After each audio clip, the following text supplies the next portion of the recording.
राज्य उत्पादन शुल्क विभागाने महाड पोलादपूर येथे विनापरवाना दारू विक्री करणाऱ्या हॉटेल व्यावसायिकांवर तसेच मद्यपींसाठी जागा उपलब्ध करून देणाऱ्या हॉटेलांवर कारवाई करण्यास सुरुवात केली आहे। 2 दिवसांपूर्वी हॉटेल स्वाद येथे केलेली कारवाई ताजी असतानाच शनिवारी रात्री महाड तालुक्यातील काही हॉटेलवर राज्य उत्पादन शुल्क अधीक्षक रविकिरण कोल्हे यांच्या मार्गदर्शनाखाली राज्य उत्पादन शुल्क विभागाचे निरीक्षक रवी कोळेशे, उपनिरीक्षक शंकर जाधव व आदिनाथ यांनी छापा मारत तपासणी केली आहे।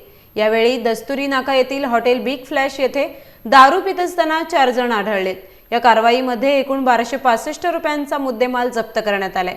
तसेच यावेळी 4 आरोपींवर व हॉटेल व्यावसायिकांवर कारवाई करण्यात आली। महाड तालुक्यासह शहरातील हॉटेल व्यावसायिकांचे धाबे या घटनेमुळे दणाणले आहेत।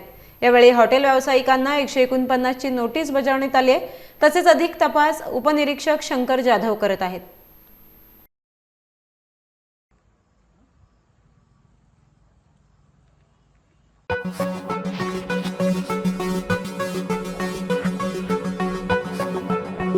Thank you.